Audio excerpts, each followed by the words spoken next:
Salut à tous et bienvenue sur ma chaîne éducative. Dans cette vidéo, je vous propose une expression écrite inspirée de Le dernier jour d'un condamné pour vous aider à mieux comprendre l'œuvre et à réussir vos devoirs. Restez avec moi jusqu'à la fin pour découvrir des conseils précieux et des exemples concrets pour le niveau baccalauréat 1, un examen de français. La production écrite, chapitre 24, 34 et 35. Je répète, production écrite, chapitre 34 et chapitre 35. Durant le dernier jour d'un condamné. La production écrite, le sujet. Je lis le sujet. La conscience de la finitude de la vie peut-elle intensifier notre appréciation du présent? Je répète la question. La conscience de la finitude de la vie peut-elle intensifier notre appréciation du présent? Développez votre point de vue dans un texte argumentatif d'une vingtaine de lignes en vous appuyant sur des arguments cohérents et des exemples précis. Les critères de la correction, conformité à la consigne d'écriture, 2 points. La cohérence de l'argumentation, 3 points. Et la structure du texte, 2 points. La correction de la langue, 2 points.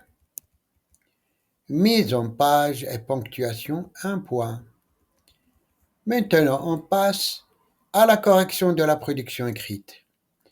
La conscience de la nature éphémère de notre existence est une réalité fondamentale de la condition humaine. Face à cette fin inéluctable, une question se pose avec acuité.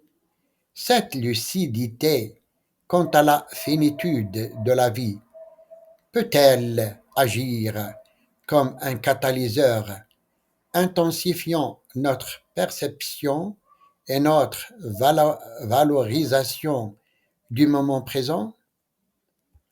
Il semble que cette affirmation se vérifie à bien des égards. En effet, la perspective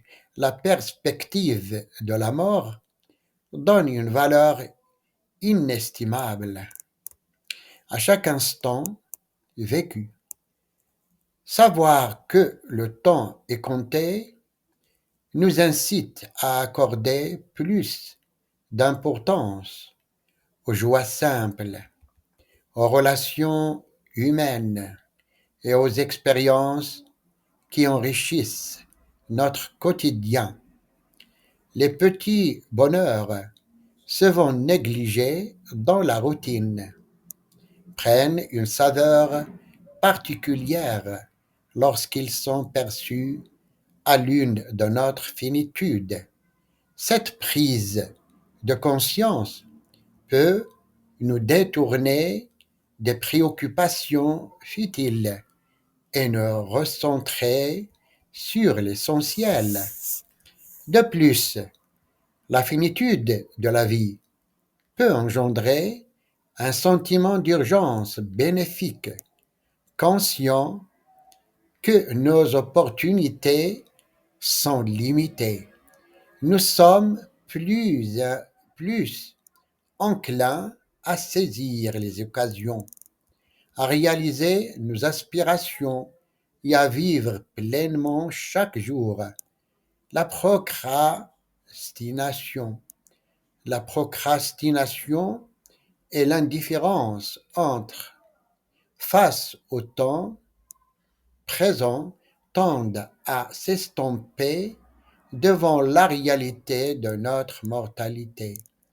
À l'inverse, ignorer cette finitude peut nous conduire à une forme de léthargie existentielle où le présent est constamment remis à plus tard, d'évaluer au profit d'un avenir incertain. En conclusion, il paraît clairement que la conscience de la finitude de la vie a le potentiel de sublimer notre appréciation du présent, en nous rappelant la préciosité du temps et le caractère unique de chaque instant.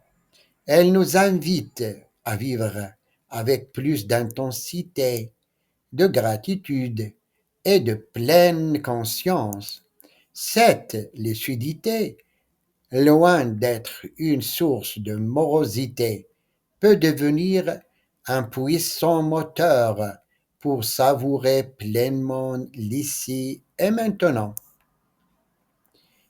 C'est fini, j'espère que vous avez désormais une meilleure compréhension de cette œuvre et des outils pour réussir vos devoirs et examens.